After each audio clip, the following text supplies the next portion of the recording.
रोशन भाई को पहले तो बहुत बहुत धन्यवाद बोलना चाहती हूँ। सभी लोगों को मेरा नमस्कार।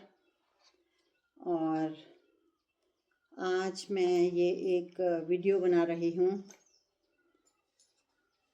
कुछ बेटियों की मदद के लिए, कुछ माँओं की मदद के लिए, और फिर से एक बार उत्तराखंड और देश के लोगों को अवेयर करने के लिए।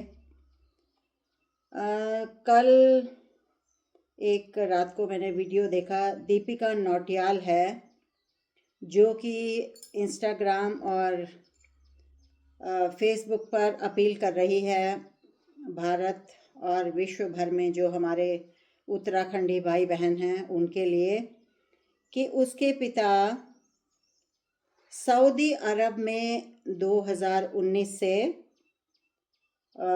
किसी कंपनी में नौकरी करते थे और वहाँ से घर नहीं आ पा रहे हैं।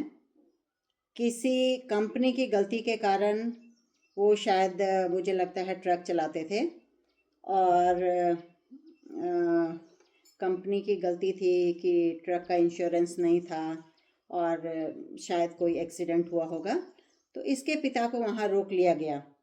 अब ये बच्ची कह रही है कि 2019 से उसने उत्तराखंड सरकार, भारत सरकार, जितने भी पोर्टल्स हैं उसमें कंप्लेंट की, लेकिन इस बच्ची की कोई सुनवाई नहीं है। गरीब बच्ची है और कह रही है कि मेरा पिताजी ही खाली एक इनकम सोर्स थे। तो मैंने कल रात को रोशन रतूड़ी भाई से भी कल मेरा व्हाट्सएप पे बातचीत हुई है, तो उनको भी मैंने रिक्वेस्ट किया है कि भाई ज़रा इस बच्ची की मदद करो। तो रोशन भाई ने कहा है कि यस, वो सऊदी अरब जाएंगे और ज़रूर इस बच्ची की मदद करेंगे, इसके पिता को वहाँ से वापस भेजने में मदद करेंगे। और दूसरा, कल ही मैंने एक और वीडियो देखी है पुनः गांव की, और भाई ने डाली थी रतूड़ी जी ने। तो वो कह रहे हैं कि 14 साल की सिमरन जो कि पिछले 9 दिन से एक मेले से गायब है, उत्तराखंड की बात है ये। तो ये बच्ची 9-10 दिन हो गए हैं इस बच्ची को गायब हुए और अभी तक पुलिस इसका कोई अता पता नहीं लगा पा रही है।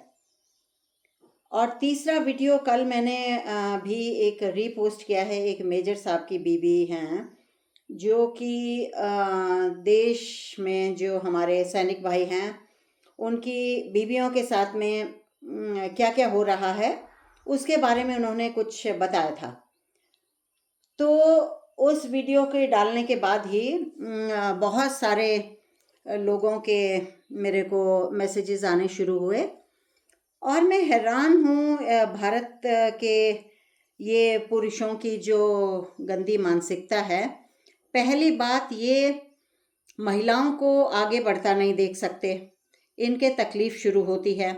अगर कोई महिला आवाज़ उठा रही है तो इनको तकलीफ शुरू होती है।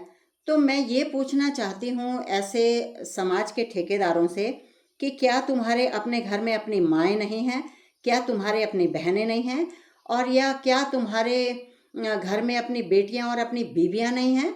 मतलब तुम उनकी सुरक्षा के बारे में अगर कोई आवाज़ उठाता है तो तुम्हें तकलीफ क्यों शुरू होती है? वो बहन मेजर साहब की वाइफ जो है वो बिल्कुल ठीक कह रही थी कि हमारी विधवा महिलाओं को पेंशन के लिए कितने चक्कर काटने पड़ते, बिल्कुल ठीक बोल रही थी। क्योंकि मैं एक सैनिक का दर्द समझ सकती हूँ। मैंने भी भारत सरकार को 34 साल और 8 महीने दिए हैं और आप सोचिए कि लगभग 35 साल देने के बाद मुझे भी 20 महीने के बाद में 7 लेडी ऑफिसर्स के साथ में 20 महीने के बाद पेंशन शुरू हुई थी। मैंने भी सोशल मीडिया से लेकर, डिपार्टमेंट से लेकर, मिनिस्ट्री ऑफ डिफेंस से लेकर, मोदी जी से लेकर और रक्षा मंत्री राजनाथ सिंह से लेकर, ट्विटर, इंस्टाग्राम, फेसबुक, जहाँ तक मेरी पहुँच थी मैंने भी बहुत लोगों को अपील्स की थी। लेकिन मुझे खुद भी एज एन ऑफिसर 20 महीने के बाद में पेंशन मिली थी। और मुझे आज भी मालूम है कि मेरे नेवी और एयरफोर्स और आर्मी के कितने लोग ये जो स्पर्श पोर्टल के थ्रू में पेंशन ले रहे हैं, कितनी प्रॉब्लम्स का इनको फेस करना पड़ रहा है। तो हमें मालूम है ना कि हमारी भी क्या क्या प्रॉब्लम्स हैं। तो अगर मैंने ये वीडियो डाल दिया तो आपको तकलीफ क्यों शुरू हो गई? और रात को तो कुछ मुझे बहुत गुस्सा भी चढ़ रहा था, काफ़ी लेट नाइट हो गई थी, वरना मैं लाइव आती उसी वक्त इनको मैं जवाब देती। लेकिन मैंने सोचा कि चलो सुबह मॉर्निंग में मैं ये वीडियो बनाकर डालूंगी। तो जो जितने ये समाज के ठेकेदार हैं, अपना मुंह बंद रखिए। और महिलाओं की अगर आप आवाज़ नहीं बन सकते हैं तो फालतू बकवास करने की ज़रूरत नहीं है।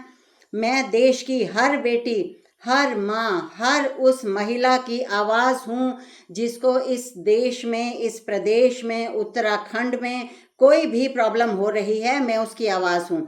और आप मेरी आवाज़ को बंद नहीं कर सकते हैं। ये समाज के ठेकेदारों को मैं बताना चाह रही हूँ कि मेरी आवाज़ को बंद करने का आप में दम नहीं है। आप जोर लगा लीजिए, मैं इनके हक की लड़ाई लड़ूंगी। मैं इनकी आवाज़ बनूंगी, चाहे मैं सोशल मीडिया से बनूं, चाहे मैं इनके लिए संघर्ष करूं, चाहे मैं इनके लिए हड़ताल करूं या भूख हड़ताल करूं। मैं इस देश की हर बेटी, हर महिला की आवाज़ हूं। आपको मैं बिल्कुल क्लियर कर देना चाहती हूं। और जिसको ज़्यादा तकलीफ़ है, आप मुझे ब्लॉक कर सकते हैं, मेरे को आपको देखने की ज़रूरत नहीं है। लेकिन मैं चाहती हूँ कि देश का हर व्यक्ति आँख कान खुले रखे। मैं नहीं चाहती हूँ कि इस देश में कोई मणिपुर दोबारा दोहराया जाए।